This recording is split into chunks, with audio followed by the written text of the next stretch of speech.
Alrighty, I am live. Hello, my name is Brian Bunke.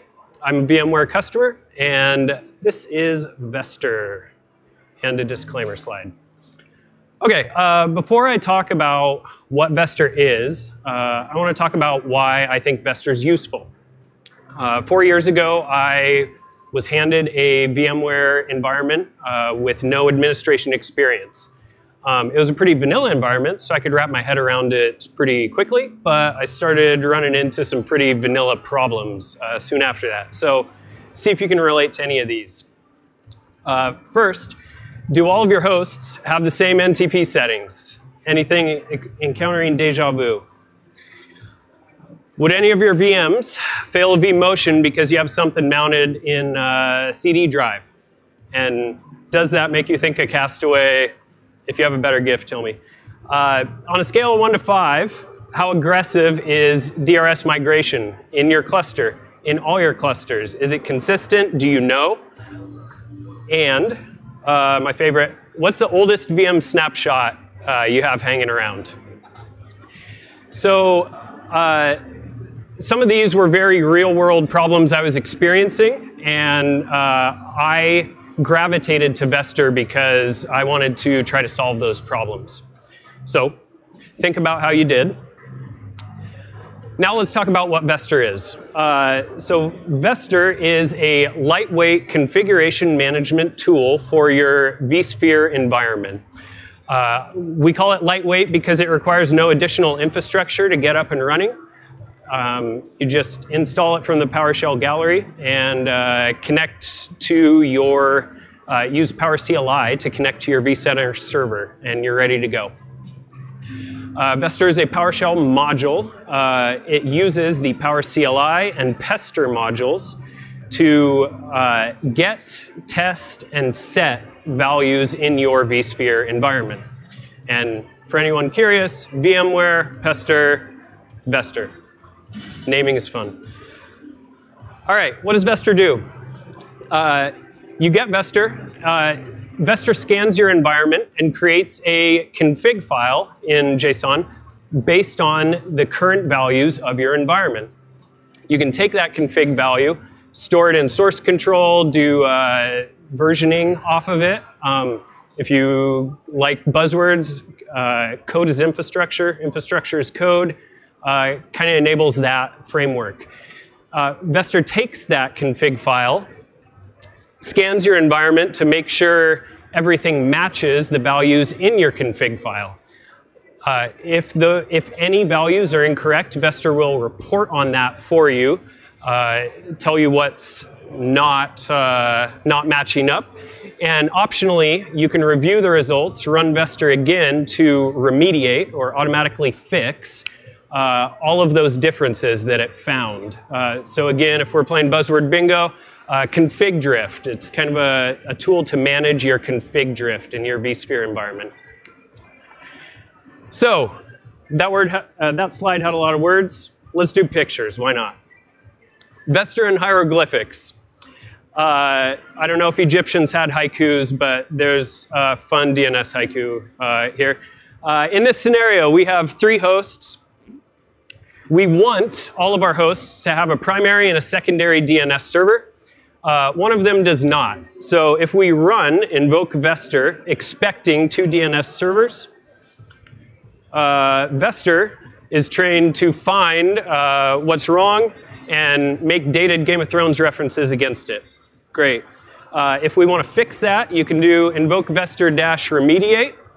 And bam, it's done. You hit your staples button, and you are good to go. So I like to say you can get up and running with vSphere in 5 minutes. This is a 10-minute tech talk. I don't trust the live demo gods, but let's do this in slide screen caps.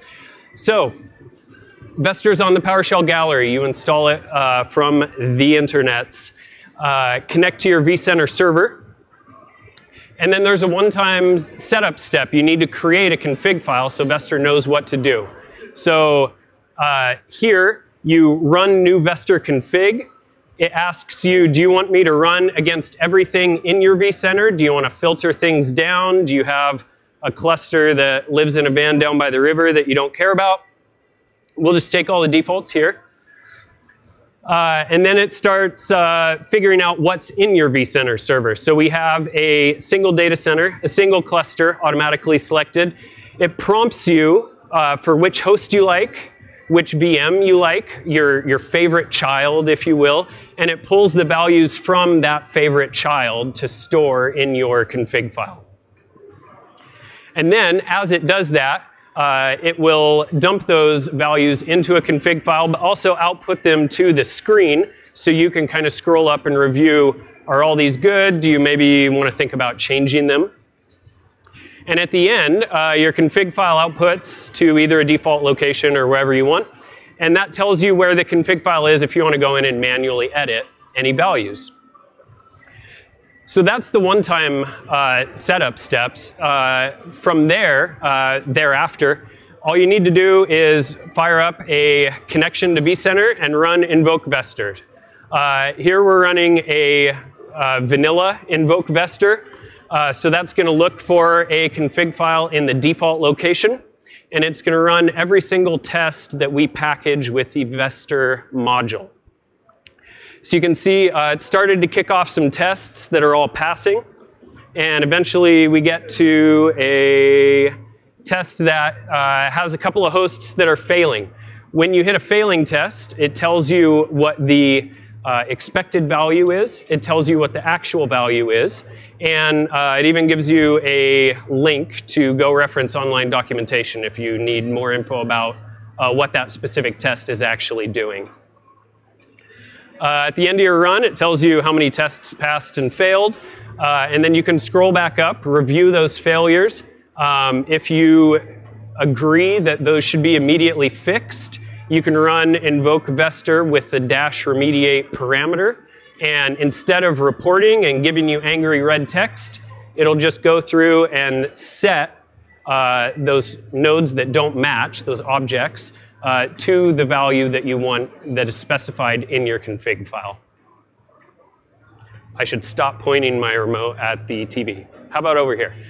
As you get more acclimated to vSphere, you can do a few advanced things. We have a get vSphere test commandlet that allows you to get more details about individual tests, allows you to filter down your test suite, and then you can run invoke vSphere with a subset of tests. So if you only care about your cluster, if you want your tests to run faster, you can do subsets and things like that. I pointed at the TV again, but it worked, yes. All right, that's it, that's the demo. vSphere links. vSphere is open source, so we are on GitHub. It's on the PowerShell gallery. We have online documentation. We have a vSphere channel on the VMware Code Slack team. You can come track us down and harass us there. And we love help. This is a link to our contributors. We have 15 contributors. They're all handsome, impeccable taste, amazing. We added 5 more contributors during Monday night's VMworld Hackathon. vSphere is designed to be easily extensible, so if you start using it, it doesn't have a test that you care about. It should be very easy to write your own test, add it into the suite, and test for the value that you like. And that's it about me. Again, I'm Brian Bunke. I have a blog where I write about PowerShell, VMware, and hashtag ITOpsLife. You can find me at Brian Bunke in all the normal places. Thank you so much to the vBrownBag team, VMTN team. These tech talks have been amazing. It's a lot of work. Thank you guys. This has been vSphere. Thank you.